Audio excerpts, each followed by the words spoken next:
Friends welcome to इ knowledge hub. तो आपण मैंने जमी जानते आमर यही चैनल रे बहुत सारा क्लास ऑलरेडी चली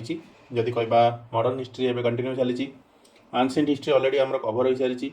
वीकली करंट अफेयर्स आपण मानू प्रति वीक्र वीकेंड जदि कहवा सैटरडे हो या फिर संडे आपन को अवेलेबल करा जाउची। एंशिएंट हिस्ट्री टेस्ट सीरीज जो क्वेश्चन गुड़िक डिस्कसन हो पॉलिटर सेशन डिस्कसन चली। तो आपण मैंने जो मैंने जॉइन होना आम चैनल जोड़ी हो पारे जदि आप टेलीग्राम में जोड़ी होती आप जो क्लास गुड़िक कर पीडीएफ गुड़िक पाइपर।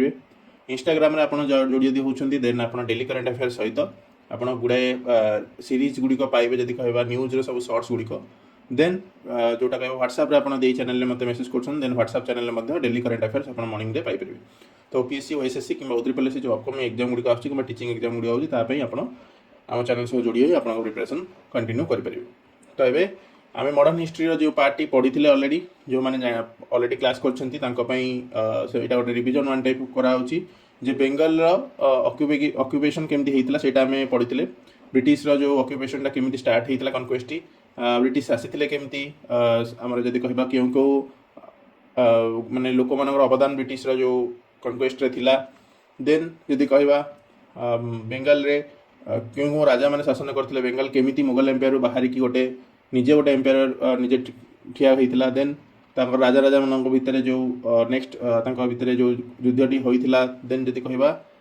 फारूक सियार फरमान जोड़ा 1717 पढ़ी से टर्निंग पॉइंट है आमर British East India Company then आम पढ़ी पार जो आम जोटा पढ़ी कौन लास्ट को बेंगल बैटल ऑफ बक्सर आउ बैटल ऑफ प्लासी और बैटल ऑफ बक्सर। तो battle of Plassey 1757 battle of Buxar 1764 Murshid Quli Khan और सुजाउद्दीन सराज खान देन कहवा अलीवर्दी खान सिराजुद्दौला मिर्जाफर सिराजुद्दौला केमिति धोखा दिया मिर्जाफर केमिति गदी आसते मिर्जाफर पर मीर कासिम आसते मीर कासिम केमिति बैटल ऑफ बक्सर को लड़ी देन मीर कासिम को सेठी केमिति एंड है बैटल ऑफ बक्सर केमिति अवध हो मुगल हो मैंने केमिति सहित साथ देते आ समस्त मिसिकी ब्रिटिश टू हारी ये सब जिन आम अलरेडी पढ़ी रॉबर्ट क्लाइव जो कहती बुद्धिमत्ता जो ब्रिटिश मैंने बेंगल जीति कह गले देन एवं आज आसी कौन ना अलरेडी आम बेंगल टी पूरा आम सारी देचे बेंगल सिचुएशन कौन था बेंगल केमिति कौन चेंज है एबे बर्तमान मुझे कही दुईटी जिन जोटा कि मेन पार्ट जदि कहवा आंग्लो मराठा वार आंग्लो मैसूर वार। तो मैसूर किंगडम आउ मराठा किंगडम विषय आम आज पढ़ुचे केमिति ताकू कनक्वेस्ट करा जाउची। तो भारतर मैप रे जतबे आम साउथ डायरेक्शन को जीवा साउथ डायरेक्शन आज का डेट रे कहवा केरला तमिलनाडु देन कहवा जदि आम महाराष्ट्र किसी पार्ट जदि कहवा ये सब जगह गुड़िक थिला प्रथम रे कहार आंध्र प्रदेश जदि पार्ट गुड़िक किसी कहवा यार सब थिला मैसूर किंगडम। तो मैसूर किंगडम बैटल ऑफ तालाईकोटा जोटा 1565 मसीह होता विजयनगर जो किंगडम टी थिला सेटा कौन है धीरे धीरे फ्रागमेंटेड होगा माने छोट छोट किंगडम रे भांगी गला ता मध्य कौन है 1612 मसीह हिंदू राजा जड़े तैयारी कले किंगडम टी अंडर रे कौन है उडेयार डायनेस्टी एस्टाब्लिश है। तो उडेयार डायनेस्टी रे जदि कहवा चिक्का कृष्णराज जे उडेयार टू बिला कह चिक्का कृष्णराज उडेयार 2 1734 से 1767 पर्यंत शासन कले। सेकेंड हाफ 18th सेंचुरी कौन है ना मैसूर एमर्ज है formidable power under leadership of Hyder Ali और टीपू सुल्तान। तो हैदर अली टीपू सुल्तान हेले ये बाप पुओ एम हिस्ट्री आम पढ़िया आज अच्छी हैदर अली और टीपू सुल्तान केमिति आंग्लो मैसूर वार को चलते एक्चुअली जदि प्लेस टी आप देखिए यही जो प्लेस टी अच्छी ना भारतर यही जो प्लेस टी कहुए डेक्कन रीजन। तो डेक्कन रीजन जो कहुई डेक्कन रीजन पर नजर समस्त बोली यही जो पार्टी आप देखते हैं हैदराबाद स्टोरी आप जानते हैदराबाद रे शासन करते कि निजाम ये निजाम साई डायनेस्टी जो कहती से टाइप डायनेस्टी रूल करता हैदराबाद रे यही जो पर्सन टी रहा एतक पर्सन जो ऊपर रहा महाराष्ट्र सेपट एरिया तक रहा सब क्या द्वारा शासन हो मराठा किंगडम। तो 3 जन ये आसीगले मैसूर किंगडम जहाँकि हैदर अली टीपू सुल्तान। तो ये 3 जनकर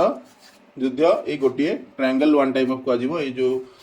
डेक्कन प्लाटू को लेकिन लड़े 3 जनकर डायनेस्टी भितर हो 3 जनक डायनेस्टी रे जो लड़े हो याद फायदा कि उठे जमीक आम अलरेडी गोटे स्टोरी छोट पिला पढ़ुचु जे माने 2 जनक लड़े भितर सब तृतीय लोकर ही फायदा हुए। तो ये सेमती कौन है ना ये 3 जनक लड़े भितर फायदा किए मारला इंग्लिश मारले कि ब्रिटिश ईस्ट इंडिया कंपनी एमाने बर्तमान नजर पड़ा मैसूर पर कारण बेंगाल काम सरीगला 1764 आपन स्टोरी देखंतु जेतेबेले हिस्ट्री को जेतेबेले पढ़िबे आपन लिंक करियार अछि देखंतु ब्रिटिश जेतेबेले शासन कला आरंभ कला जेतेबेले सब जगह ऑक्युपाई करिया पे सी एट ए टाइम सब जगह लड़िलानी आग बेंगल को नौची बेंगल 1764 तार स्टोरी सरी जाउची देन आसीबो एठी टीपू सुल्तान आउ हैदर अली सहित लड़िया पे आंग्लो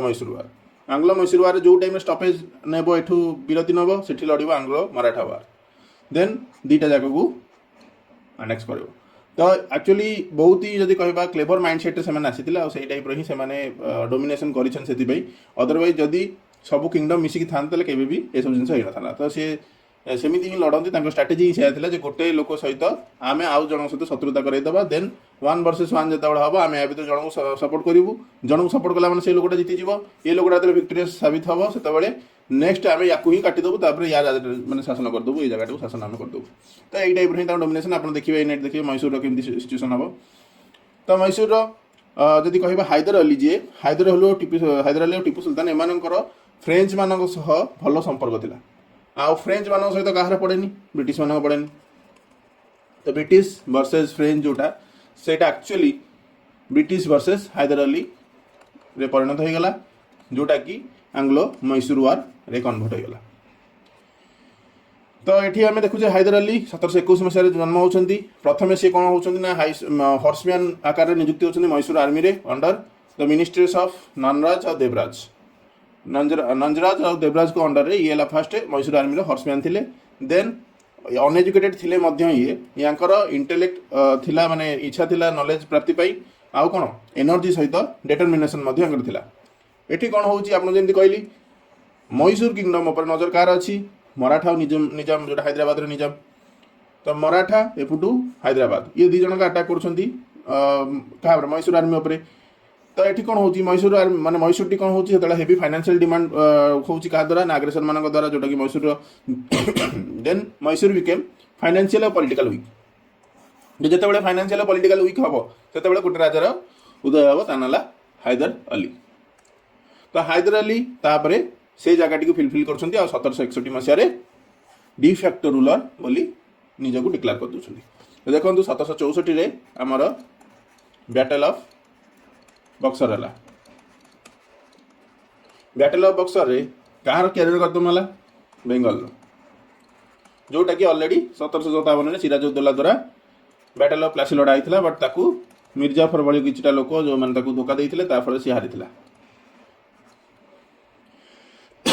सॉरी तो 1764 रे बेंगल रो काम तमाम हो जाउची 1761 रे ये लोकटी पावर गछि तो 1700 यही जो टाइम लाइन भितर कौन हम ना ब्रिटिश नजर पड़ो मैसूर उपर तो मैसूर उपर जो नजरटा पड़ो से स्टोरी लाइन को हम पढ़ा जाऊे हैदर अली जो पावर को आस 1761 मसीह सी कौन कर आग फ्रेंच मान साहय नौ फ्रेंच मान साहय नाला ये कौन कर आर्म्स फैक्ट्री डिंडीगुल जोटा आज डेट तमिलनाडु अच्छी से एस्टाब्लीश कर जो ट्रेनिंग दवाई सी कौन कर वेस्टर्न मेथड को माने ये इंट्रोड्यूस कर जो मिलिटरी ट्रेनिंग ता सहित कौन ना डिप्लोमेटिक स्किल तार पाखे भल थिला ता सहित से अपोनेंट मान सहित सी भल ट्रिटी कर सुपीरियर मिलिटरी स्किल थिला से कौन कला सी कैप्चर कला दोदबलापुर सेरा बेदनापुर होस्कोट 1761 रु 1763 मध्य आउ जो पॉलीगार्स थिले साउथ इंडिया रे पॉलीगार जो एठी आपण देखुछंती साउथ इंडिया रे पॉलीगार माने एक्चुअली को माने थिले जेतले विजयनगर किंगडम आपण पढिबे विजयनगर किंगडम हो किंबा गोटे नायक किंगडम मध्य गोटे थिला तो ये सब लोकल से एरिया लोकल किंगडम माने नायक किंगडम कथा कहूँ विजयनगर किंगडम तो ऑब्वियसली बहुत ही बड़ थिला तो एमानक अंडर रे एमाने कौन करथिले किछिटा फ्यूडाल जो कहंती लॉर्ड्स माने माने गोटे छोट छोट टेरिटोरी एमानक दिया होतला लोक मानकू किछिटा लोक मानकू सेमानकू मध्ये किछिटा आर्मी रखिया पे दिया होतला देन जतले विजयनगर किंगडम हो नायक किंगडम एगुडी करे तले माने यार पतन घटी गला ए जो लोक माने थिले जो माने कि यांक पाखरे किछिटा आर्मी थिला एमाने चाहिले जे किछि किछि जागा को अटैक करिकि ताकू निज अंडर रखिया पे तो जेतेबेले हैदर अली आइले हैदर अली एमानकर खेल को खत्म कर देइथिले वन टाइप ऑफ तांको टाइम रे बट एटा ए इशू एठी सॉल्व होबनी ए इशू सेतेले सॉल्व होबो जेतेबेले 1769 जेतेबेले सब हैदर अली टीपू सुल्तान का डेथ हे जाउची हैदर अली का डेथ हे जाउची पर्टिकुलर यदि कहबा देन सेठी कोन हबो ଏମାନଙ୍କର ବିଦ୍ରୋହ ହବ ଯେଉଁ କହନ୍ତି ପଲିଗାର ବିଦ୍ରୋହ ଗୋଟେ ଅଛି, ସେଇଟା ଷ୍ଟୋରି ଆମର ଏତେ ଇମ୍ପୋର୍ଟାଣ୍ଟ ନୁହେଁ, ବଟ୍ ପଲିଗାର ଗୋଟେ ଅଛି ରିଭୋଲ୍ଟ ହବ ବ୍ରିଟିଶମାନଙ୍କ ଏଗେନଷ୍ଟରେ। ଦୁଇଟା ୟା ପରେ ତିନିଟା ୱାର୍ ଏଠି ହେଉଛି ପଲିଗାର ଆଉ ବ୍ରିଟିଶମାନଙ୍କ ଭିତରେ। ଆଉ ସେଠି ମଧ୍ୟ ତାଙ୍କର ଯେଉଁମାନେ ମେନ୍ ଯେଉଁ ଲୋକମାନଙ୍କୁ ତାଙ୍କୁ ସବୁ ଫାଶୀ ଦିଆଯାଉଛି, ପ୍ଲସ୍ ଆଣ୍ଡାମାନ ନିକୋବର ମାନେ ଯେଉଁ ଦ୍ୱୀପପୁଞ୍ଜରେ ମଧ୍ୟ ତାଙ୍କୁ କାରାଗାର ମାନେ ଦିଆଯାଉଛି ପନିସମେଣ୍ଟ। ତ ଏଠି ହେଲା ପଲିଗାର ବିଷୟରେ ଆପଣଙ୍କୁ ଆଇଡ଼ିଆ ଆସିଯାଇଥିବ। ଦେନ୍ କହିବା ଏଠି କ'ଣ ହେଉଛି, ଯେଉଁ ଡିଫିଟ୍ ଆସିଥିବ ପାନିପତରେ ମରାଠାମାନଙ୍କର ଅଣ୍ଡର ମାଧବ ରାଓ, ଇଏ କ'ଣ କରିବେ ମହୀଶୂରକୁ ଆଟାକ୍ କରିବେ। ଆଉ ଏଠି କ'ଣ କରିବେ 1764, 1766, 1771ରେ ହରେଇବେ କାହାକୁ କଣ୍ଟିନ୍ୟୁଅସଲି ତିନିଟା ୱାର୍ ହରେଇବେ କାହାକୁ, ହାଇଦର ଅଲିକୁ। ତ ହାଇଦର ଅଲି ୟାର ବଦଲା କେତେବେଳେ ନେବ, ଯେତେବେଳେ ମାଧବ ରାଓଙ୍କର ଡେଥ୍ ହେଇଯିବ। ତ ମାଧବ ରାଓ ଯେତେ ପର୍ଯ୍ୟନ୍ତ ବଞ୍ଚିଛନ୍ତି 1771, 72 ପର୍ଯ୍ୟନ୍ତ, ସେ ପର୍ଯ୍ୟନ୍ତ ହାଇଦର ଅଲି ତାର ବଦଲା ନବନି। ବଟ୍ ହାଇଦର ଅଲି ତାପରେ କ'ଣ କରିବ 1774 76 ଭିତରେ ବହୁତ ସାରା ଟେରିଟୋରିକୁ ଅକ୍ୟୁପାଏ କରିବ, ତା ସହିତ ପ୍ଲାଣ୍ଡରିଂ ମଧ୍ୟ ତାର ମାନେ ମରାଠା ଏମ୍ପାୟାରରେ ମଧ୍ୟ ଯେଉଁଗୁଡ଼ିକ ସବୁ ସେ ତାଙ୍କର ଯେଉଁ ପଇସା ସବୁ ନେଇଥିଲେ ସେ ମଧ୍ୟ ତାର ବଦଲା ମଧ୍ୟ ନେଇଯିବ। ଦେନ୍ କହିବା କଜ୍ କ'ଣ ଥିବ ଫାଷ୍ଟ ଆଙ୍ଗ୍ଲୋ ମହୀଶୂର ୱାର୍ର। ତ ଫାଷ୍ଟ ତ ହେଲା ଯେମିତି ମୁଁ କହିଲି ଆପଣଙ୍କୁ ଅଲରେଡ଼ି, ଯେ ହାଇଦର ଅଲିଙ୍କର ଫ୍ରେଞ୍ଚମାନଙ୍କ ସହିତ ଭଲ ସମ୍ପର୍କ ଥିଲା ଆଉ ସେ ଟ୍ରେଡ୍ ମଧ୍ୟ କରୁଥିଲେ ମାଲାବାର କୋଷ୍ଟକୁ କୋଷ୍ଟ ଦେଇକି, ଯାହାଫଳରେ ଆକ୍ଚୁଆଲି ସେଇଟା କ'ଣ ଇଂଲିଶ ମାନଙ୍କର ମାନେ ତାଙ୍କୁ ଲାଗିଲା ଯେ ଏଇଟା ମେ ବି ଆମ ଏଗେନଷ୍ଟରେ ଯାଉଛି। ତ ସେ ସେଥିପାଇଁ ଚିନ୍ତା କଲେ ଯେ ମାଡ୍ରାସକୁ ଟୋଟାଲ ଅକ୍ୟୁପାଏ କରିଦେବା, ହାଇଦର ଅଲିର ଖେଳ ଶେଷ କରିଦେବା, ଆମେ ଆଉ ଏତେ ମାନେ ଟେନସନ୍ ନେବାର ନାହିଁ। ତ ଏଠି ବ୍ରିଟିଶ କ'ଣ କରିବେ, ବ୍ୟାଟେଲ ଅଫ୍ ବକ୍ସର ଯେହେତୁ ଜିତି ଯାଇଥିଲେ, ସେତେବେଳେ ବ୍ୟାଟେଲ ଅଫ୍ ବକ୍ସର ଟାଇମ୍ରେ ମଧ୍ୟ କହିଥିଲି ଯେ ବ୍ୟାଟେଲ ଅଫ୍ ବକ୍ସରରେ ନବାବ ବେଙ୍ଗଲ ଆଉ କରିଥିଲେ ନିଜାମ ଅଫ୍ ହାଇଦ୍ରାବାଦକୁ କ'ଣ କହିଥିଲେ ନା ଆମେ ତୁମକୁ ସୁରକ୍ଷା ଦେବୁ। ତ ନିଜାମ ବର୍ତ୍ତମାନ କ'ଣ କଲା, ନିଜାମ ବର୍ତ୍ତମାନ ହାଇଦର ଅଲି ସହିତ ଯେହେତୁ ତାର ଡିସ୍ପ୍ୟୁଟ୍ ଥିଲା, ସିଏ କ'ଣ କଲା ଏଇ ହାଇଦର ଅଲି ଏଗେନଷ୍ଟରେ ଏମାନେ ଗୋଟେ ଫୋର୍ସ ତିଆରି କଲେ, ହାଇଦ୍ରାବାଦର ନିଜାମ ଆଉ କିଏ Maratha plus British East India company, ଏମାନେ ଆଟାକ୍ କଲେ କାହା ଉପରେ, ହାଇଦର ଅଲି ଉପରେ। କିନ୍ତୁ ନିଜାମ ଅଲି ଯଦିଓ ମାନେ ନିଜାମ ହାଇଦ୍ରାବାଦ ମରାଠା ଇଂଲିଶ ଯଦିଓ ଏକାଠି ହେଇଥିଲେ, କିନ୍ତୁ ହାଇଦର ଅଲି କ'ଣ କରିବ ଡିପ୍ଲୋମାସି ଯେ ତାର ଭଲ, ସିଏ ସେଥିପାଇଁ କ'ଣ କରିବ ମରାଠାମାନଙ୍କୁ ନ୍ୟୁଟ୍ରାଲ କରିଦେବ ଆଉ ନିଜାମକୁ ନିଜର ଆଲାୟ କରିଦେବ। ଭାବନ୍ତୁ ତାହେଲେ ବ୍ରିଟିଶ ତାର ପୁଣି ଏକଲା ହେଇଯିବ। ଦେନ୍ ଏଠି କ'ଣ ହେବ, ୱାର୍ ଯେତେବେଳେ ହେବ, ୱାର୍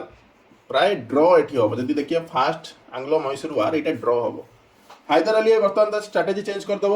ସଡନଲି ଆପିୟର ହେବ ଗେଟ୍ସ ଅଫ୍ ମାଡ୍ରାସରେ, ଯାହାଫଳରେ ମାଡ୍ରାସରେ କମ୍ପ୍ଲିଟ୍ ଚାଓସ୍ ଆଉ ପ୍ୟାନିକ୍ କ୍ରିଏଟ୍ ହେଇଯିବ, ଯାହାଫଳରେ ଇଂଲିଶ ମାନେ ବହୁତ ବ୍ରିଟିଶ ଇଷ୍ଟ ଇଣ୍ଡିଆ କମ୍ପାନୀ ହଉ ହାଇଦର ଅଲି ଦୁଇ ଜଣ ଯାକ ବସିବେ ଗୋଟେ ଜାଗାରେ। ଏପ୍ରିଲ 4 1769ରେ ଟ୍ରିଟି ଅଫ୍ ମାଡ୍ରାସକୁ ସାଇନ୍ କରୁଛନ୍ତି। ଏହି ଟ୍ରିଟିରେ କ'ଣ ହେବ ନା, ଯେହେତୁ ଡ୍ର ଅଛି ସେଥିପାଇଁ ଏକ୍ସଚେଞ୍ଜ ଅଫ୍ ପ୍ରିଜନର୍ସ ହେବ, ମୁଁ ତୁମର ସିପାହୀ ଫେରାଇ ଦେଉଛି, ତୁମେ ମୋ ସିପାହୀ ଫେରାଇ ଦିଅ, ଆଉ ସେ କନକ୍ୟୁର୍ଡ ଏରିଆଜ୍ ମଧ୍ୟ, ମାନେ ମୁଁ ତୁମେ ଯେଉଁ ଏରିଆ କବ୍ଜା କରିଛି ମୁଁ ଫେରାଇ ଦେବି, ତୁମେ ମୋ ଯେଉଁ ଜାଗା ରଖିଛ ସେଇଟା ମଧ୍ୟ ଫେରାଇ ଦେବ। ତାପରେ ହାଇଦର ଅଲି ପ୍ରମିସ୍ କରିବ ଯେ ବର୍ତ୍ତମାନ ଇଂଲିଶକୁ ଯେ ଯଦି କେଉଁ ଅଦର ପାୱାର ଯଦି ଆଟାକ୍ କରିବେ ଇଂଲିଶ ଉପରେ, ଦେନ୍ ଇଂଲିଶ ମାନେ ତାକୁ ସାହାଯ୍ୟ କରିବେ। ବ୍ରିଟିଶ ଇଷ୍ଟ ଇଣ୍ଡିଆ କମ୍ପାନୀ କହିଲା ଯେ ଯଦି ହାଇଦର ଅଲିକୁ କିଏ ଆଟାକ୍ କରୁଛି ତାହେଲେ ମୁଁ ତାକୁ ସାହାଯ୍ୟ କରିବି, କିନ୍ତୁ ରିଆଲିଟିରେ ଏଇଟା ହେବ ନାହିଁ। କେବେ ବି ଜାଣିଥିବେ ବ୍ରିଟିଶର କେବେ ତାର ପ୍ରମିସ୍ କେବେ ରଖିନି କି ରଖିପାରିବନି ହିଷ୍ଟ୍ରିରେ। ତ ବ୍ରିଟିଶ କ'ଣ ହେବ, ତାର ସେକେଣ୍ଡ ଆଙ୍ଗ୍ଲୋ ମହୀଶୂର ୱାର୍କୁ ଆମେ ଆସିବା 1780 1784। 1771ରେ କ'ଣ ହେବ ନା ମରାଠା ଆର୍ମି ଆଟାକ୍ କରିବ ମହୀଶୂର ଉପରେ। ସେଇ ଟାଇମ୍ରେ ମରାଠା ଆଉ ବ୍ରିଟିଶ ଭିତରେ ଯେଉଁ ଇଏ ଥିବ ତାଙ୍କ ମଧ୍ୟରେ ମଧ୍ୟ ଗୁଡ଼ାଏ ମାନେ ବ୍ୟାକ୍ ଏଣ୍ଡରେ ଚାଲୁଥିବ ଷ୍ଟୋରି। ତ ସେଥିପାଇଁ ହାଇଦର ଅଲି ଏବେ ଚିନ୍ତା କରିବ ଯେ ଯେତେବେଳେ ଏମାନେ ମୋତେ ସାହାଯ୍ୟ କରିନାହାନ୍ତି, ମୁଁ ତାହେଲେ ଯେଉଁ ଟ୍ରିଟି ଅଫ୍ ମାଡ୍ରାସ କାହିଁକି ମାନିବି। ତ ଏଇଟା ମୋର ୱାନ୍ ଟାଇପ୍ ଅଫ୍ ମୋତେ ବିଶ୍ୱାସଘାତକତା ମୋ ପାଇଁ ହେଲା। ତ ହାଇଦର ଅଲି ଏବେ ବର୍ତ୍ତମାନ ପୁଣି ଫ୍ରେଞ୍ଚମାନଙ୍କ ସହିତ ପୁଣି ମିଶିବ। ତ ଏଠି ଦେଖନ୍ତୁ ସେଇ ଫ୍ରେଞ୍ଚ ଆଉ ବ୍ରିଟିଶ ଲଢ଼ୁଛନ୍ତି, କିନ୍ତୁ ବ୍ୟାକ୍ ଏଣ୍ଡରେ ଅଲଗା ଅଲଗା ଲୋକ ହିଁ ଲଢ଼ୁଛନ୍ତି ତାଙ୍କ ପାଇଁ। ତ ଏଠି କ'ଣ ହେଲା, ଫ୍ରେଞ୍ଚମାନଙ୍କ ତରଫରୁ ସିଏ ଆଣିଲା ବହୁତ ସାରା ଗନ୍ସ ଆଣିଲା, ଦେନ୍ ଲିଡ୍ ଆଣିଲା, ସଲ୍ପେଟର୍ସ ଆଣିଲା, ଏଗୁଡ଼ା ସବୁ ଆଣିଲା କାହାଠୁ, ଫ୍ରେଞ୍ଚମାନଙ୍କଠୁ। ଦେନ୍ କ'ଣ ହେଉଛି, ଏମାନଙ୍କ ମଧ୍ୟରେ ଇମ୍ପୋର୍ଟିଂ ଫ୍ରେଞ୍ଚ ୱାର୍ ମ୍ୟାଟେରିଆଲ୍ସ ଆଣିଲା ଟୁ ମହୀଶୂର ଥ୍ରୋ ମାହେ, ମାନେ ମାଲାବାର କୋଷ୍ଟର ଯେଉଁ ମାହେ ଯେଉଁ ଜାଗାଟି ଅଛି ସେଠୁ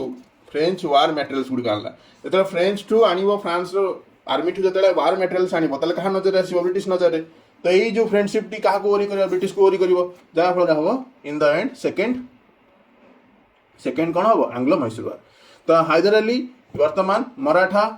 ଆଉ ନିଜାମଙ୍କ ସହିତ ମିଶିଯିବ ପୁଣି ଆଉଥରେ। ଦେନ୍ ଆଟାକ୍ କରିବା ପାଇଁ ପ୍ଲାନ୍ କରିବେ କାହାକୁ, ବ୍ରିଟିଶକୁ ଆଟାକ୍ କରିବେ। କେଉଁଠି, କାର୍ନାଟିକ୍ ରିଜିନ୍କୁ ଆଟାକ୍ କରିକି ଆର୍କୋଟ, ଯେଉଁଟା ୟାର ନବାବ ଯିଏ ପ୍ରଥମ ଆଙ୍ଗ୍ଲୋ ମହୀଶୂର ୱାର୍ରେ ଏଇ ନବାବ ଅଫ୍ ଆର୍କୋଟ ଥିବେ ବ୍ରିଟିଶ ସପୋର୍ଟର, ସେଥିପାଇଁ ଇଏ ଆଟାକ୍ କରିଦିଏ କାର୍ନାଟିକ୍କୁ କ୍ୟାପଚର କରିଦେବେ ଆର୍କୋଟକୁ। ଆଉ ଇଂଲିଶ ଆର୍ମି ଯେଉଁ ସେଠି ଷ୍ଟେସନ୍ ଥିବେ ଅଣ୍ଡର କଲୋନେଲ ବେଲି 1781ରେ ୟାଙ୍କୁ ହରାଇଦେବେ। କିନ୍ତୁ ସେତେବେଳେ ସାର୍ ଅୟର କୁଟେ ଥିବେ, सार एयर कुट्टे कौन करेंगे डिटाच करेंगे बोथ द मराठा आउ Nizam from the Haidar side but the undeterred माने निजाम को आउ मराठा मान को काढ़ीदे हाइदर साइड रू डिप्लोमेसी करके काढ़ीदे साइड रू Haidar faced English boldly only to suffer a defeat at Porto Novo आजिका डेट जब कहवा तमिलनाडु जोटा कि नवेम्बर 1781 गोटे जगह ही सारा पोर्टो नोवो किंतु से कौन कला पुणी आउ थे लड़िला निज फोर्स नहीं पुणी आउ थे इंग्लिश मान हरैला कैप्चर्ड देयर कमांडर ब्रेथवेट तो ये भावतु हैदर अली चाहिए बैकफुट को जाता किंतु सी बैकफुट को गला नहीं सी पुणी आउ थे निजर सैन्य मान एकाठी कर पुणी आउ थे आटाक कले क्या ब्रिटिश मान तो ब्रिटिश मान आटाक करके कैप्चर करदे कमांडर को जोटा ना ब्रेथवेट हैदर अली कौन हो अनफर्चुनेटली 1781 जदिव से विनिंग पोजिशन में थे सेठी डेथ हो जाऊँगी डिसेम्बर 7 1782 पुओ आसुची टीपू सुल्तान यही वार मझे तो भावतु फास्ट आंग्लो मैसूर वार ड्र थिला सेकेंड आंग्लो मैसूर वार प्राय जदि कहवा हैदर अली जोगु प्राय जदि कहवा एमाने एज रे थिले पाइबार माने जितियार पोजिशन में थे बट से टाइम से कैंसर डेथ हो डिसेम्बर 7 1782 से टाइम टीपू सुल्तान आसुचंती आ से टाइम कौन प्रकार पॉजिटिव आउटकम आसुनी तापर कौन हम ना पुणी आउ थे ड्र लाइक सिचुएशन आसो से बोथ साइड कौन चिंता करेंगे पीस करने नेगोशिएटिव इन ट्रिटी ऑफ मैंगलोर तो सहीटा होता कौन फास्ट मैंगलो मैसूर वार रे ट्रिटी ऑफ माड्रास यहाँ बर्तमान सेकेंड मैंगलो मैसूर वार रे कौन हो ट्रिटी ऑफ मैंगलोर एगुड़िक सब मन रखते कारण एगुड़िक ही इंपोर्टाट आ एगुड़िक ही क्वेश्चन में पड़ो तो ये बर्तमान कौन है ना सेम सेम जिनस हम कि जहाँ टेरिटोरी जहाँ नहीं सारी तो बर्तमान टेरिटोरी को फेर दियो यह माने treaty of Mangalore treaty of Madras दुईटा जाकर से तादे केवल एक्सट्रा जिन गोटे होता माने कौन प्रिजनर गुड़िक एक्सचेंज हो पारे या से जिन होनी बट सेम ही जिन वन टाइप कहगला ट्रिटी ऑफ मैंगलोर और ट्रिटी ऑफ माड्रास भितर किसी सेमती आम डिफरेन्सेस पाइले देन टीपू सुल्तान जो आसिले टीपू सुल्तान को विषय जानीदे 1750 नवेम्बर मास जन्म होती टीपू सुल्तान हैदर अली पुओ जे कि great warrior also known as tiger of Mysore तो टाइगर ऑफ मैसूर जब क्या कहुच्छे सी है टीपू सुल्तान बापा भली किंतु ये माने जो कहते अनएजुकेटेड नथिले ये वेल एजुकेटेड मैन थे तासह अरबिक पर्सियान कानरीज आउ उर्दू ए लैंग्वेज रे माने भल नॉलेज थिला देन कहबा बापा भली मैक्सिमम केयर रोला raising and maintenance of efficient military force तो जमी आम देखिले हैदर अली प्रथम जो माने शासन को आसिले से प्रथम कौन कले फ्रेंच मानकर साहाय्य नहीं कि मिलिटरी फोर्स को स्ट्रेंथन कले बापा भली पुओ टीपू सुल्तान जो आसिले सी मिलिटरी फोर्स को स्ट्रेंथन करने स्टार्ट करदे then he organised his army on the European model यहाँ आप मन रखु टिके जो पर्सियन वार्स ऑफ कमांड यहाँ माने कमांड टाइप यूरोपियन मॉडल हिसाब से ऑर्गेनाइज करते आर्मी किए टीपू सुल्तान यहाँ गोटे मन रखु कारण बेले बेले क्वेश्चन पचार दिए जे माने कौ रूलर थे जे कि यूरोपियन मॉडल हिसाब से निजर आर्मी को सेटल करते देन से टीपू सुल्तान जदि कहे ट्रेनिंग किए देते यूरोपियन मॉडल हिसाब से then see Haidar Ali then French officer मान को ट्रेन केमती करेंगे सोल्जर को अलाउ करते जदियो बट सी के फ्रेंच मान को प्रेशर ग्रुप को चेंज करने चाहिए ना प्रेशर ग्रुप माने एमानकु एते भी डोमिनेंट स्टेटस देई नथिले फ्रेंच मान को जे ये जेतेबेले चाहिए टीपू सुल्तान को सही भली यूज कर परिबे कारण टीपू जेतेबेले आसिले निजे शासन करने सी जानी नेवल फोर्स इंपोर्टेंस कौन आ नेवल फोर्स इंपोर्टेंस किए माने साहाय्य कर परिबो केवल ब्रिटिश साहाय्य करिवो कि सी जानी भल से ब्रिटिश साहाय्य करिवोनी किंतु साहाय्य कर परिबो कि सी फ्रेंच कारण फ्रेंच ब्रिटिश मध्य केवे भी संपर्क भल रहे तो फ्रेंच को साहाय्य से मागी सी निजे गोटे 1796 मसीह यहाँ बहुत इंपोर्टाट पॉइंट 1796 मसीह बोर्ड ऑफ आडमिरालिटी जदि फास्ट सेटअप करते जो अंडर की प्लान करते 22 बैटलशिप आ 20 लार्ज फ्रिगेट तो भावतु आज डेट्रे फ्रिगेट आ बैटलशिप विषय आम ए जानूचे बट से टाइम टीपू सुल्तान चिंता करते जे मत एति जिनस करार अच्छी जहाँफल कि मुझे ब्रिटिश मानक टक्कर दे पारि तो तापर कौन कले जो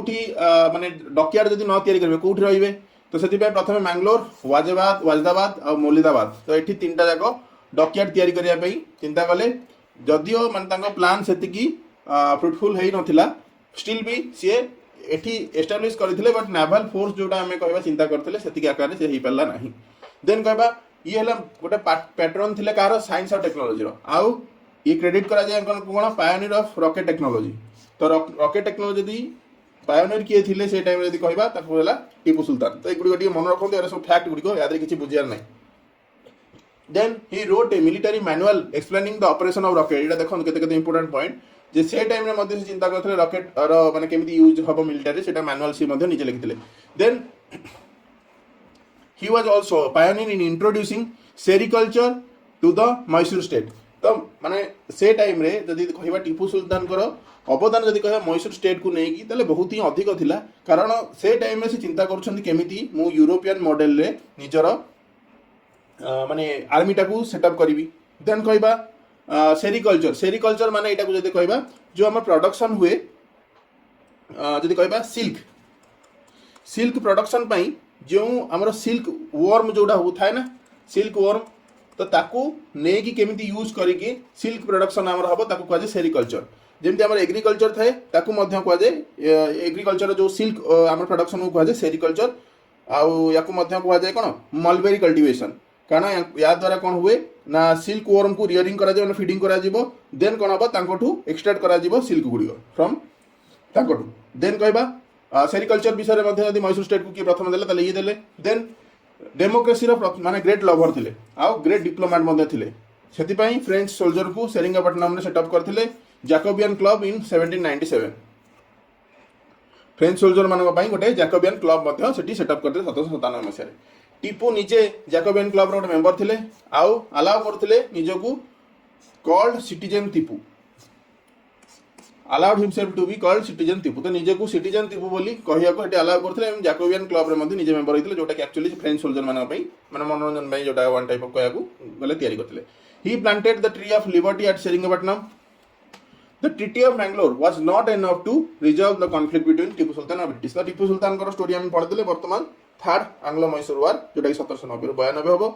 एठी कोन होउची ना जो ट्रीटी ऑफ मैंगलोर हला सेकंड आंग्लो मैसूर वार रे से टाइम रे जो ट्रीटी ऑफ मैंगलोर हेइतिला सेटा रिजॉल्व कलानी टीपू सुल्तान और ब्रिटिश के मध्य जो कॉन्फ्लिक्ट थिला दी जणा का वर्तमान देखंतु सीए फ्रेंच रो पावर को नै कि निजे टीपू सुल्तान पावरफुल होउचंती एपटे ब्रिटिश भी चाहू मु केमिति ए जगह कब्जा करी त दी जणकर कॉन्फ्लिक्ट हेबा आरंभ होउची then third Anglo Mysore start केमिति होउची ना जेता टीपू अटैक करछन ट्रावनकर जेता अटैक करछन जो कि इंग्लिश रो सेता बळे ब्रिटिश ईस्ट इंडिया कंपनी आला हेतिला एटा वर्तमान कोन हला ईस्ट इंडिया कंपनी रो एगेंस्ट रे गला और ईस्ट इंडिया वर्तमान British East India company Travancore support रे आसी की अटैक कला मैसूर को एठी कोन हला निजाम और मराठा सेते बळे एते ए बे स्टोरी चेंज जाउची कारण सेते बळे आपण देखियो निजाम और मराठा सपोर्ट करथिले हैदर अली को और टीपू सुल्तान को से टाइम रे सपोर्ट करथिले तले प्रथम बट ए टाइम रे कोन होची टीपू सुल्तान कर ग्रोथ हो जाउ टीपू सुल्तान कर जो पावर टी ग्रो होची वर्तमान हैदराबाद हो किंबा मराठा हो वर्तमान एबे तांको जिलासी फील करछंती ता फळे वर्तमान कोन हबो एमान सपोर्ट करिवे का ब्रिटिश को 1790 कौन हम ना 1790 टीपू सुल्तान डिफिट हे ब्रिटिश आर्मी द्वारा general Medows then 1791 lord Cornwallis आसीबे लीडरशिप रे तंगर पावर रे at the head of a large army march through Ambur Vellore to Bangalore captured in March 1791 and from there to Seringapatam तो मैक्सिमम जगह एठी ही से कब्जा कर दोसंती देन कोयंबटूर जोटा थिबो तांको आगे आसीबो किंतु से पुणी आउथरे हारी जिवे at last with the support of Maratha और Nizam British attack the Seringapatam for the second time तो ए टाइम रे कौन हम जो कॉर्नवालिस पड़े आउछंती बर्तमान कॉर्नवालिस ताकर पावर टी पूरा एक्सटेंड कर दउछंती then Tipu offered serious opposition but the odds were against him तो टीपू जदियो से टाइम रे टीपू सुल्तान बहुत निर्भीकर सहित लड़ी थिले बट एते जण माने ताको अगेंस्ट रे थिले सी सेठी हारिबा को बाध्य होइतिले तो ता फଳରେ कोन होला ना ट्रीटी ऑफ सेरिंगपट्टनम एठी साइन होची 1792 रे एटा किंतु आ एते न्यूट्रल ट्रीटी रहबनी या धरे मैसूर को ह्यूमिलेट करा जिवो केमिति ना हाफ ऑफ मैसूर टेरिटरी को दिया जिवो ब्रिटिश कि तार आलाई जोटा थिबे निजाम और मराठा माननकु बरहमाल दिंदीगुल अमालाबाद याकू जिवो ब्रिटिश को मराठा को मिलिबो रीजन सराउंडिंग द तुंगभद्रा आउ इट्स ट्रिब्यूटरीज आ निजाम को मिलिबो कृष्णा नदी टू बियॉन्ड कहबा पेनार पर्यंत किंतु एटारे जदि कहबा एटा को मराठा निजे मना कर देथिले ए जगह नेबा पई एथरे जदि कहबा बैकग्राउंड रे बट हमर पई इंपोर्टेंट सेट ने ता सहित कोन हो वार डैमेज जो हेतिला ता पई 3 कोटी टंका तांको डिमांड करा दैथिला का टीपूंगठू देन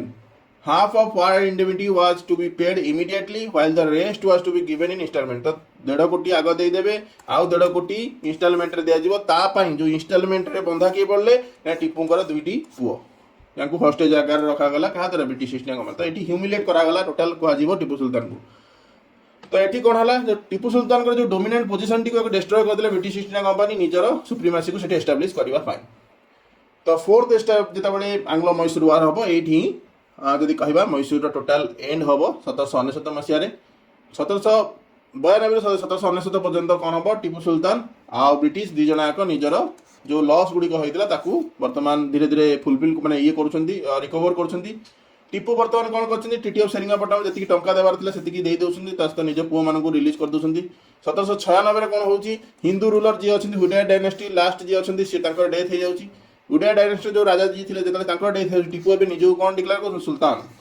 आउ एवं बर्तमान चिंता कर जो ह्यूमिलेटिंग डिफेक्ट होता थर्ड आंग्लो मैसूर वार 1790 1792 भितर तो सी बर्तमान चिंता कर रिवेंज नापी किंतु 1798 मसीह लॉर्ड वेलेस्ली अच्छा जी कि माने चेंज माने ये कर सक्सीड कर सर जॉन सोर न्यू गवर्नर जनरल तो गवर्नर जनरल बर्तमान सर जॉन सोर हो जाती टीपूर जो भल अच्छी फ्रेंच मान सहित संपर्क से वेलेस्ली को बर्तमान प्रोब्लेम माने सेटा फेस करूँ कंसर्न फिल कराऊँ तो ये बर्तमान टीपूर जो इंडिपेंडेंट एक्जिस्टेंस को हटेबा सी बर्तमान कौन कर सब्सिडियरी अलायंस को सेटअप करने चिंता कर मैसूर किंतु टीपू को बर्तमान माने कौन कह जे सी बर्तमान ब्रिटिश मान एगेन्स्ट किसी गोटे ये करी माने जदि कहवा बैकेंड किसी शत्रुता टीपू माने कौन कर अरब हो अफगानिस्तान हो फ्रांस हो एम सहित मिसिकी ब्रिटिश एगेन्स्ट किसी गोटे एक्शन नापी चाहते या भाभी फोर्थ आंग्लो मैसूर वार स्टार्ट कर वेलेस्ली तो यहाँ मैंने वन टाइप ऑफ कह मैंने गोटे स्टोरी देवाई जहाँफल अटाक करते जमीक कहवा सिराजउद्दौला को मारे पूर्व गोटे स्टोरी कले कौन ब्लाक होल ट्रेजेडी जिते लोक आम मारदे से टाइप स्टोरी गोटे सेटअप कराला देन ए 1799 अटाक स्टार्ट हो वेलेस्ली द्वारा आउ एंड हो मे 4 1799 तो एप्रिल रु मे भितर स्टोरी सरी जाऊँगी फॉल ऑफ सेरिंगापटम जोटा कि लास्ट अच्छी टीपू बर्तमान डेथ हो जाए टीपूर हारी जाऊँगी बाई क्या द्वारा जनरल स्टुआर्ट आउ देन जनरल हैरिस तो दी जन द्वारा जनरल द्वारा हारुंट आर्थर वेलेस्ली जे कि लॉर्ड वेलेस्ली भाई वेलेस्ली जी अच्छा से देन कहवा ये पार्टिसिपेट कर वार रे मराठा और निजाम पुणी आउे ब्रिटिश को साहाय्य कर मराठा को प्रमिश कर half of territory of Tipu को दिया निजाम को कराई से ऑलरेडी सब्सिडियरी अलायंस साइन हो सारी देन टीपू सुल्तान यही वार डेथ हो जाऊँगी सबू ट्रेजरी को सबू कन्फिस्केट कराऊँ ब्रिटिश मान द्वारा ब्रिटिश मैंने सब एगुड़ रखिदे ब्रिटिश बर्तमान एवं चूज कर गोटे पिलाटे को जोटा कि हिंदू रॉयल फैमिली जोटा कि एक्चुअली कौन उडिया डायनेस्टी जो थे भर जन को चूज कर मैसूर महाराज करने also impose the subsidiary alliance system on him तो ये बर्तमान ना को मात्र माने गोटे किंगडम रहा किंतु चलेब किए ब्रिटिश चलेब तो सब्सिडियरी अलायंस आप जानते सब्सिडियरी अलायंस कौन जब जानना देन आम एवं पढ़ा जाऊे it had taken English 32 years to subjugate Mysore तो मैसूर को कब्जा करने अराउंड 32 इयर्स लगी जाता तो फ्रेंच को जो रिवाइवल गोटे चांस था डेकान एरिया रे जोटा कि टीपू सुल्तान हो हैदर अली टाइम हो एगुड़ीटा यहाँ बर्तमान परमानेंटली एलिमिनेट हो गया देन आम यदि कह पोस्ट वार सिनेरी माने सिनेरियो कौन थी पोस्ट वार सिनेरियो यदि कह लॉर्ड वेलेस्ली ऑफर कले क्या सुंडा आउ Harpanahalli district of Mysore to kingdom of Maratha which the latter refused कारण कौन ये रिफ्यूज करेंगे कारण कहते टोटाल अधा जगह को आम तुमको देदेबू किंतु एवं बर्तमान मात्र 2टी डिस्ट्रिक्ट को दिगला तो बर्तमान मराठा मैंने भी मना करदे देन कह निजाम निजाम गिवेन दिगला कौन गुटी आउ गुराम खोंडा ये सब जेहेतु माने साउथ डिस्ट्रिक्ट साउथ स्टेट मानकर ना से ना टिके आपन को प्रोनाउंसिएशन माने हे पारे भूल हे पारे मोर भी तो then British took position of Canara Wayanad then कहवा कोयम्बटूर द्वारापुरम सेरिंगापटम तो मेन मेन प्लेस गुड़ी सब नहीं गला किए ब्रिटिश नहीं गला 2टा प्लेस जाचिला मराठा को मराठा टोटाल मना करदे 2टा डिस्ट्रिक्ट दिगला क्या निजाम को किंतु निजाम ये बर्तमान हैदराबाद बर्तमान देखो हैदराबाद को जदियो देदेला किंतु Hyderabad already subsidiary alliance sign हो तो माने ये ना को मात्र शासक किंतु एमानर किसी पावर नहीं new state of Mysore was handed over to old Hindu dynasty Wodeyar under a minor ruler Krishnaraja III who accepted the subsidiary alliance तो कृष्णराज III जी दिगला उडेयर डायनेस्टी गोटे माइनर पिला को मैंने 18 एज तलू को गोटे पुओ को तो ये राजा हो बसिले किंतु ना को मात्र राजा हो बसिले तार स्टोरी कौन कह कौन ना को मात्र बसिले सब्सिडियरी अलायंस यहाँ करते किए लॉर्ड वेलेस्ली 1798 मसीह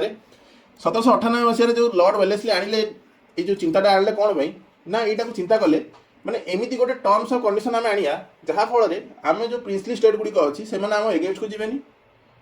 ता सहित ना ही से आम एगेन्स्ट को जाइपर ना ही से आमको केबे हेले माने इनफेरियोरिटी फील कराई परिवे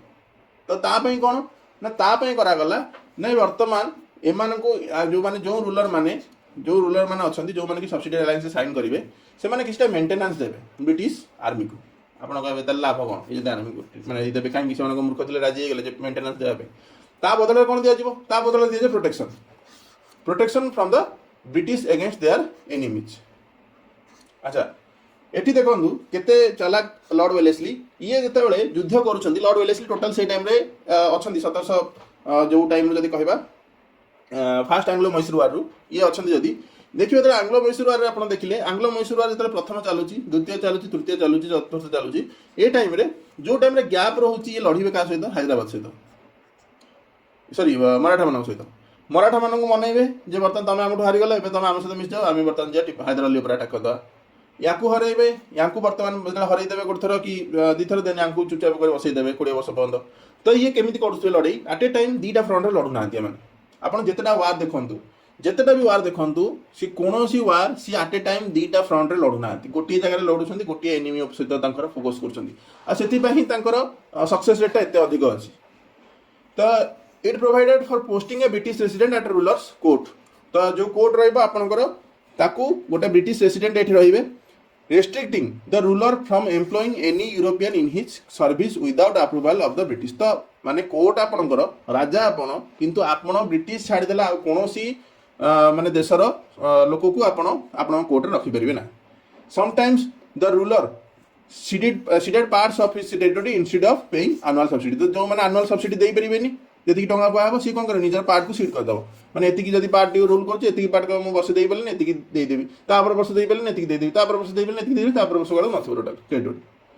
ये टाइप सिस्टम थिला देन फास्ट इंडियन रूलर जी साइन करते किए निजाम ऑफ हैदराबाद आपको जो स्टोरी कहली स्टोरी लाइन टी यही चलता हैदराबाद को दुईटा प्लेस देदेले कहार मैसूर या तो साइन करदे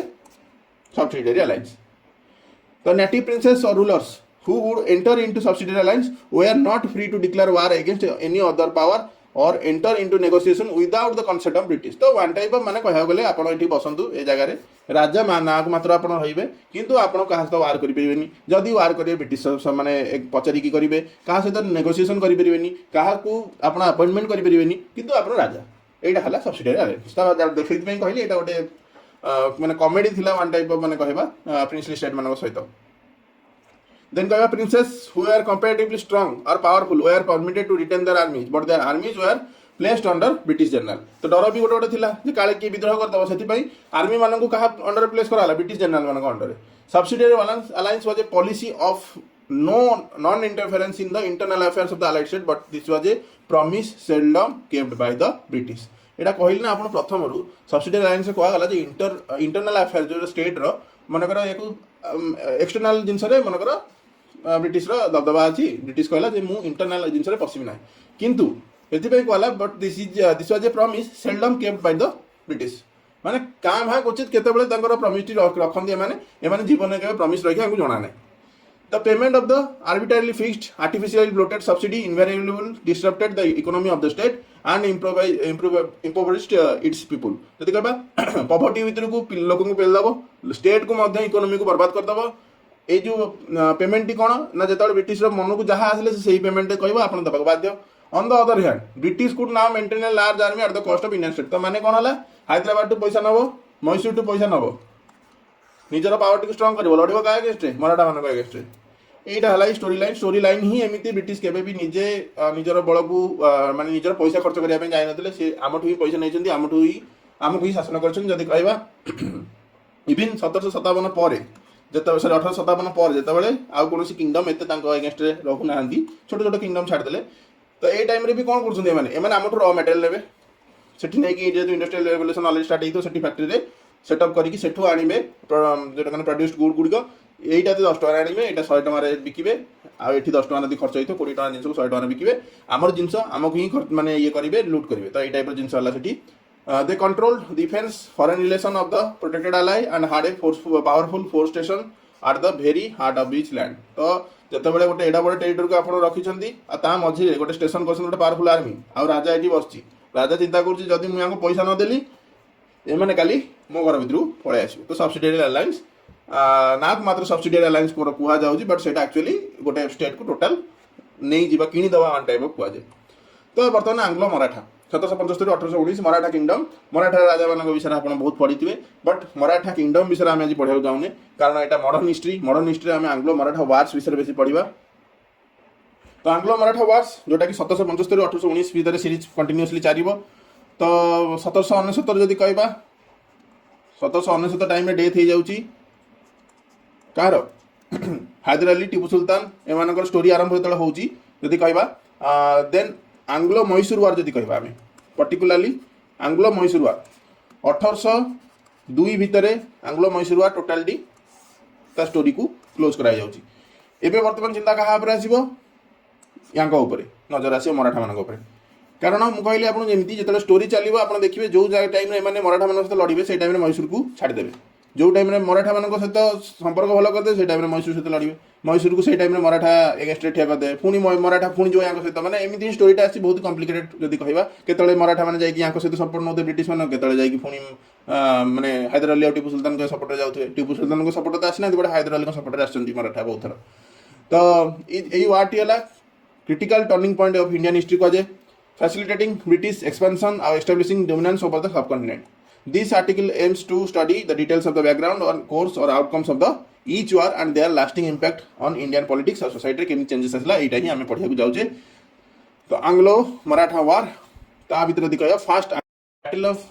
पानीपत जोटा थर्ड बैटल ऑफ पानीपत लड़ा होइतिला बैकग्राउंड 1761 मसिया रे होउची। एठी कोन होउची मराठार जे बालाजी बाजीराव जदियो माने सेतले पेशवा थिले तो बालाजी बाजीराव जहाँ आम नाना साहेब कहे नाना साहेब सहित लड़ा होता कार अहमद शाह दुरानी। तो दुरानी जी की अफगानिस्तान रूलर से टाइम थे तो अहमद शाह दुरानी कि अहमद शाह अब्दाली कहुच्छी ना अहमद शाह अब्दाली अहमद शाह दुरानी कहुच्छी। तो यहाँ तो लड़ाई है अहमद शाह अब्दाली या हर नाना साहेब को बालाजी बाजीराव को। तो बालाजी बाजीराव को जो हरदे बालाजी बाजीराव यहाँ को एक्सेप्ट करें जहाँफल यहाँ डेथ हो जाऊँगी जून 23 1761 तो या पर वर्तमान कौन हम ना ब्रिटिश वर्तमान जो इंटरनल कन्फ्लिक्ट चली यहीटा को वर्तमान कौन कर मराठा जोटा चली एक्सपानिस्ट पॉलिसी निजर जोटा को चालू रखा आरंभ कर। तो बालाजी बाजीराव डेथ पर वर्तमान कौन हो दी भाग विभक्त हो मराठा को जदि कह पेशवा माधव सॉरी पेशवा माधवराव आउ जन है फॉर्मर पेशवा रघुनाथ राव को सपोर्ट करेंगे किए ब्रिटिश सपोर्ट करेंगे माधव राव को सपोर्ट करेंगे किए नाना फडनाविस। तो एक्चुअली ये कौन हो ना जिते बड़े यहाँ डेथ पर बालाजी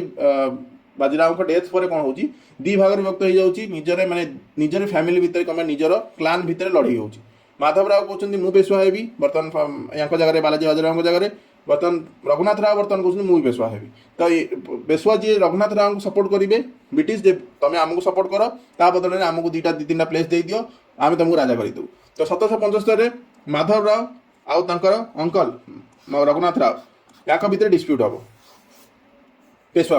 तो ब्रिटिश कौन कर कनक्लूडेड कर क्या सहित रघुनाथ राव सहित गोटे ट्रिटी जोटा ना ट्रिटी ऑफ सूरत यहाँ इंपोर्टेंट आप मन रखु 1775 मसीह ट्रिटी ऑफ सूरत। एठी कौन कर रघुनाथ राव प्रमिश करेंगे कौन ना मुझे तुमको वैक्सीन देदेवी आउ देदेवी कौन सलसेट। तो ये जो दुईटा जगह मुझे ब्रिटिश को देदेवी बदल मत राजा कर दियो किंतु fulfill his promise letter man unwilling to fulfill his promise letter the British captured said territories Warren Hastings the Governor General of Bengal disapproved the Bombay government's action। तो ये कौन हम जो प्रथम यहाँ कौन होना आप पढ़ी आमर बॉम्बे रोटे गवर्नर जनरल थे सॉरी बॉम्बे रोटे जनरल थे आउ बेंगल गोटे जनरल थे किंतु जो गवर्नर जनरल जो पोस्ट आसला यहाँ आम पढ़ा नेक्स्ट टाइम गवर्नर जनरल सब आसो गवर्नर जनरल जो पोस्ट आसो ये कौन कर बेंगल जी गवर्नर जनरल को बर्तमान कर गवर्नर जनरल ऑफ इंडिया यहाँ पर डिक्लेयर कर। तो जब कह तीनो जाक गवर्नर जनरल पावरफुल क्या कहे बेंगल गवर्नर जनरल कहे। तो गवर्नर जनरल बेंगल जी थे सी बॉम्बे जो गवर्नमेंट एक्शन टी ने क्या एगेन्स्ट आम रघुनाथ राव एगेन्स्ट से सी आप्रुवाल देले ना जे यहाँ एक्चुअली ठीक नुहे बोली सी गवर्नमेंट को मानते जो ये को दायी कर रखिले। देन 1776 मसीह कौन है से वारेन हेस्टिंग्स कौन कले ना कॉलोनेल ऑफ्टन को सेटल करने से इश्यू को छाड़े किंतु ट्रिटी ऑफ सूरत पुणी आउे साइन है कैंसल है और ट्रिटी ऑफ पुरंदर से कनक्लूड है नाना फडनाविस सहित। नाना फडनाविस सहित मैंने नाना फडनाविस किए कहले नाना फडनाविस मुझे कहली नाना फडनाविस है माधव राव मुझे सपोर्ट कर बर्तमान पेशवा रघुनाथ राव स्टोरी माने ये क्लोज होमी ना ये ट्रिटी अंडर माधव राव दुई को नुआ एक्सेप्ट करा पेशवा हिसाब से कारण एवं बर्तमान जो आगुरी जी रूलर थे किए रघुनाथ राव तांकु बर्तमान ओवरथ्रो करा ब्रिटिश द्वारा। तो एबे वर्तमान माधवराव दुई को नुआ पेशवा करागला ब्रिटिश को सालसेट दिगला ता सहित गुड़ाए पैसा दिगला देन वारेन हेस्टिंग को डिसअप्रूव करगले ट्रिटी ऑफ पुरंदर आ सैंक्शन ऑपरेशंस अगेंस्ट मराठा माने आग यहाँ सेटल करदे तापर ट्रिटी ऑफ पुरंदर को डिसअप्रूव करके निजे पुणी आउथरे अटैक करदे मराठा उपर तो यहाँ है स्टोरी देन आम कह यही समय भितर कौन है ब्रिटिश फोर्स वर्तमान कौन करेंट बै बॉम्बे जो गवर्नमेंट जोटा पठाई defeated by the Maratha then 1781 Warren Hasting निजर ट्रुप को ये सेटल कर कैप्टेन पॉपम द्वारा एठी he defeated the Maratha chief Mahadji Scindia को हराउछंती छोट छोट बैटल गुड़ा होती आम दरकार ना बट ग्वालियर को ये अक्युपाई कर दूसरी 1782 ट्रिटी ऑफ सालबाई ये साइन होती क्या भितर वारेन हेस्टिंग और महाजी सिंधिया भितर तो जदि कहवा एठी कौन ना एटी यदि वारेन हेस्टिंग विषय देखिए वारेन हेस्टिंग एटी केतेटा निजर स्टैंड चेंज कर प्रथम जदि बॉम्बे जितेबाला अटैक कला अक्युपाई कला टेरिटोरी से टाइम वारेन हेस्टिंग चाहिए बॉम्बे को से जो जिनसटी को मैंने राजी हो पारे किंतु से निजक से जगह माने गोटे वन टाइप ऑफ कहने भल देखा जाकि से मना करदे ना ना से जो जिनसटी आम करिया आम आउ गोटे नुआ ट्रिटी ऑफ पुरंदर साइन करिया वर्तमान ट्रिटी ऑफ सूरत को आम मानविनी कि ट्रिटी ऑफ सूरत को कैंसिल कराला ट्रिटी ऑफ पुरंदर जगह कौन कराला हटाईगला क्या रघुनाथ राव हटाईगला नाना फडनाविस सहित पुणी आउ थे गोटे ट्रिटी है treaty of Purandar A treaty of Purandar under कौन है माधवराव टू को राजा करागला पेशवा करागला एठी वर्तमान ब्रिटिश को सालसेट दिगला किंतु तापर वारेन हेस्टिंग्स पुणी आउ थे डिसअप्रूव करगले कौन ट्रिटी ऑफ पुरंदर पुणी निजे सांक्शन करदे ऑपरेशन गोटे मराठा मान अगेंस्ट तो मराठा मान अगेंस्ट जो मैंने प्रथम जो ब्रिटिश एक्शन कले से टाइम रे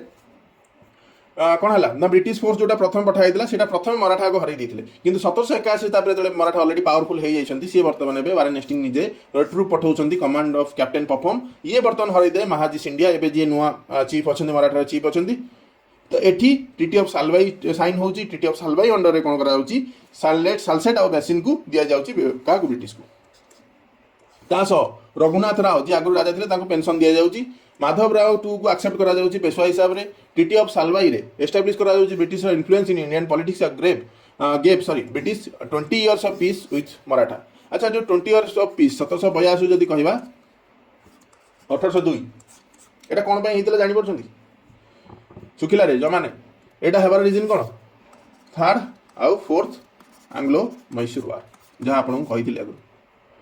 तो 20 year actual time never reason रही सेटा the treaty also enabled British to exert pressure on Mysore देखंतु with the Marathas help recovering there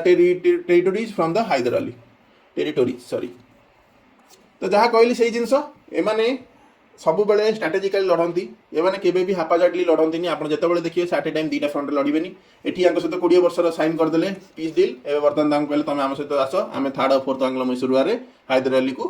खत्म करद हैदर अली जेहतु थर्ड आंग्लो मैसूर वार डेथ हो मझे देन पुआ आस टीपू सुल्तान को भी फोर्थ आंग्लो मैसूर वार टोटाल टेरिटोरी को खाई बर्तमान गोटे सब्सिडियरी अलायंस को साइन कर दूसरी मैसूर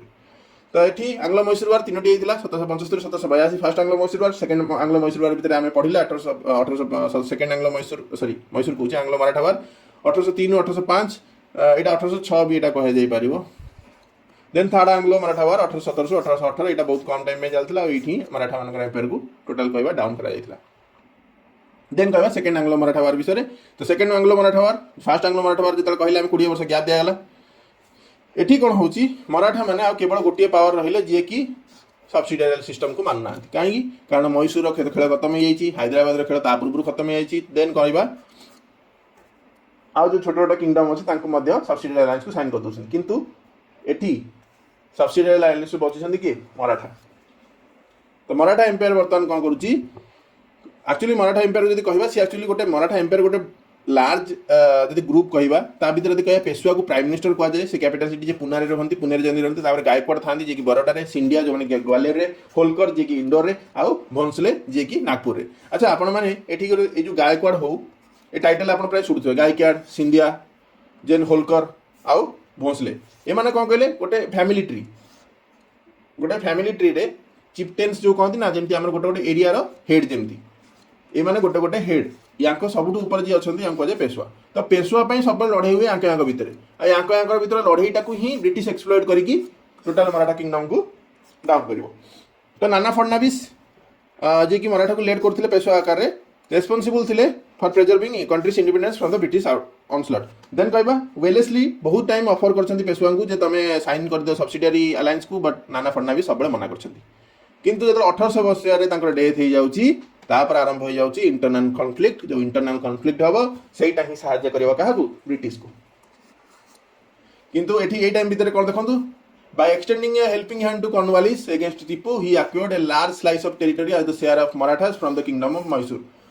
यांकु जदियो ये मना करथिले नाना फडणवीस बट जेहेतु ये तो हेल्प करथिले ब्रिटिश मानकु तो ब्रिटिश माने यांकु गोटे लार्ज टेरिटरी देबा पई प्रॉमिस मध्ये करथिले आ देइथिले मध्ये तो किंतु यांको डेथ हेतले 1800 मसिया रे हे जाउची नाना फडणवीस कर एबे बर्तन तांको भितर लड़ाईवा आरंभ हो जाउची जोटा कि सेकंड एंग्लो मराठा वार को कन्वर्ट होची नाना फडणवीस को डेथ परे पेशवा बाजीराव दुई जे सी पॉलिटिकल विजडम से मात्रा ना नथिला तो सी infighting among the Maratha leaders prove to be self destructive तो तांको भीतर जो मराठा लीडर्स मान भीतर क्लान भीतर जो लड़ाई हला सेटा ही सेल्फ डिस्ट्रक्टिव हला जसवंत राव होलकर और Daulat Rao Scindia they are fighting against each other जदि कहबा होलकर जो क्लान टी अछि सिंधिया क्लान अछि तांको भीतर लड़ाई चलछि पेशवा सपोर्ट करछन्ती सिंधिया को अगेंस्ट रे होलकर तो होलकर वर्तमान कहा सहित सपोर्ट मार्च करिवो कहा अगेंस्ट रे पेशवा अगेंस्ट रे तो स्टोरी देखो गोटे फैमिली ट्री बट से सब अलग अलग जगह शासन कर किंतु एठी पेशवा कौन कर जो टाइम न्यूट्रल रहा कथा सी बर्तमान क्या सपोर्ट कर सिंधिया को सपोर्ट कर अगेंस्ट होलकर तो जो पेशवा ही सिंधिया को सपोर्ट करेंगे होलकर क्या अगेंस्ट रे लड़ाई करेंगे पेशवा को अगेंस्ट रे आ से ही है पेशवा अगेंस्ट लड़ाई कले किंतु कंबाइंड फोर्सेस ऑफ सिंधिया आ Peshwa were utterly defeated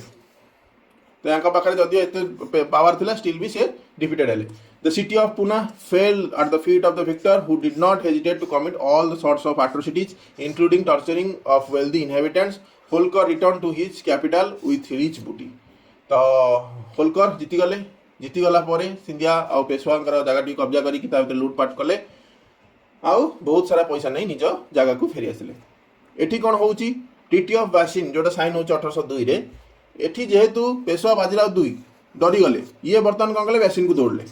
basin को दौड़ी एठी साइन कास्ट करछन ट्रीटी ऑफ बैसिन कास्ट साइन करछन ब्रिटिश सहित जोठी माने भाबंतु एठी ये एते इमेच्योर थिला जे जो टाइम रे कि सी यदि चिंता करथांदे जे निजर किंगडम को बंचाया पे हेले मते स्ट्रांग हेबार अछि ताले से दी जण भीतर काहा को सपोर्ट करियार नथिला आ से जगह से सेटा केमिति इंटरनल कॉन्फ्लिक्ट केमिति बंद होबो से जिंस पे गोटे राजा चिंता करेगा तो इंटरनल कॉन्फ्लिक्ट को से निजे ही बढ़ावा देले इन द एंड जेतेबेले होलकर आसिले होलकर जितिले याका अगेंस्ट ये निजे जाई कि पुनी ब्रिटिश मानको माने पाखु जाई पळेले जे मते वर्तमान माने वन टाइप ऑफ माने रक्षा करो देन कहबा it was a subsidiary treaty the Peshwa was recognized at the head of the Maratha kingdom although it was nominal the treaty was considered the crowning triumph of Wellesley subsidiary system तो subsidiary system जोटा कि माने जो कहंती Wellesley चाहिथिले निजे करि पार नथिले एबे निजे बाजीराव दुई निजर जो कहबा थाली रे नेकी ताका पाखरे थोई देले The Treaty of Basin was more the lines of subsidiary alliance to of the British. The Marathas had to maintain a subsidiary force, could only sign treaties with the British acknowledgement. This is why the Marathas considered the treaty of document surrendering their independence. तो एटा देखो subsidiary treaty रे subsidiary force को maintain करिया कथा किछि नथिला but एबे वर्तमान ताकू ए जिंस मध्ये करा जो ट्रीटी साइन करिया पे ब्रिटिश एक्नॉलेजमेंट करिया तो एटा गोटे मराठा एम्पायर पे गोटे वन टाइप ऑफ धब्बा टाइप रो साबित होला जोटा कि तांकर सरेंडर करला बळी तांकर इंडिपेंडेंस ताकू सेटा फील होला तो एटा ही एक्चुअली रीजन हबो माने दौलतराज सिंधिया हो किंबा रघोजी भोसले जिते एमाने दी जण बर्तमान ए जिनसटा को देखिबे कोन ना ट्रीटी ऑफ बैसिन को कोन मराठांगर नेशनल ऑनर को इंसल्ट कला बलिया तो एमाने बर्तमान पुणी औथले लड़ी की एकाटी जाई लड़िया पे नर्मदा नदी को लड़िया पे चिंता करिवे वेलेस्ली सीज द अपॉर्चुनिटी और डिक्लेयर्ड वार अगस्त 1803 रे आर्थर वेलेस्ली कैप्चर्ड अहमदनगर अगस्त 1803 रे और defeated the combined forces of Scindia और भोसले एट औरंगाबाद तो ये आउ गोटे बुल स्टेप नहीं गले एकेला माने ए दी जणा को लड़ी गली की भोसले हो किबा सिंधिया हो एमान दी जण निजे जाई की लड़ी गले देन एठी एमान सहित ट्रीटी ऑफ देवगांव साइन हैला एठी कोन ट्रीटी ऑफ देवगांव रे भोसले और वेलेस्ली मान सहित दी जण भीतर साइन हैला भोसले को वर्तमान कोन करा जाउची सब्सिडियरी ट्रीटी साइन करा होची जोठी की ताको फोर्स करा जाउची give up the province of Cuttack in Odisha तो भोसले को वर्तमान कटक जोटा कि ऑलरेडी ऑक्युपाई कर रखिथिले सेटा को वर्तमान छाडिया पे कुहाई जाउची After his defeat at Laswari, Scindia surrendered all his territories between the Gangas and Jamuna, his forts territories north of Jaipur, Jodhpur and Gohad. तो सबू प्राय सिंधिया एठी सरेंडर कर दउचंती जदि कहबा हमर जे रहिले केवल भोसले को मध्य सब्सिडियरी ट्रीटी साइन हे गला तो भोसले इनकर काम सरला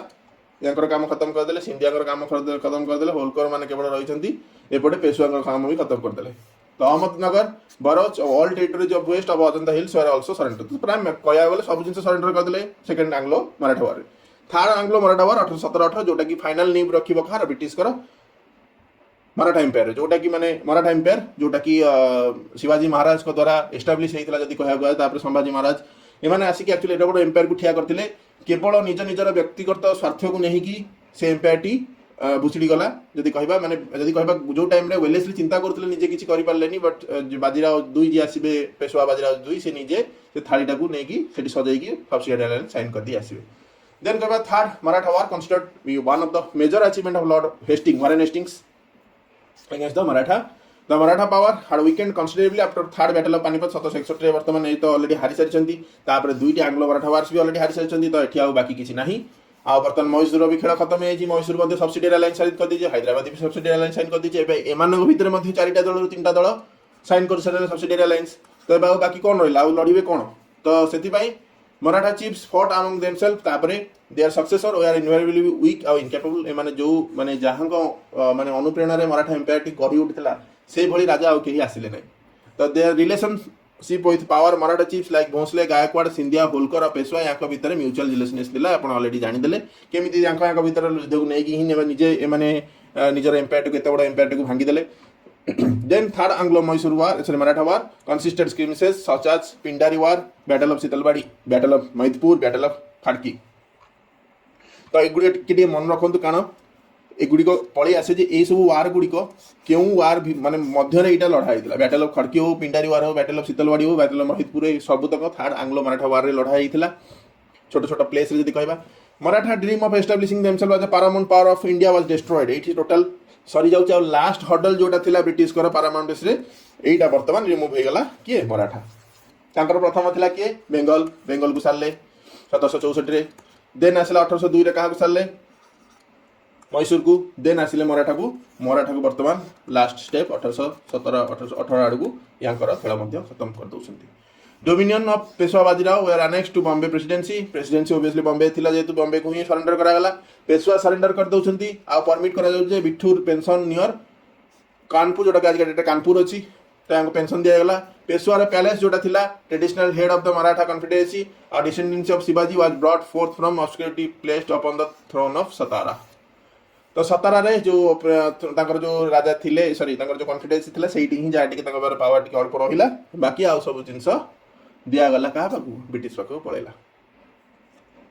तो एटा ही आंग्लो मराठा वार रे जदी कहबा कजेस कोन जदी डिफीट ऑफ मराठा रे फास्ट तो होची आंग्लो मराठा वार जदी डिफीट जदी हम देखिया फास्ट होची तांकर revenue policy lack of stable revenue economic policy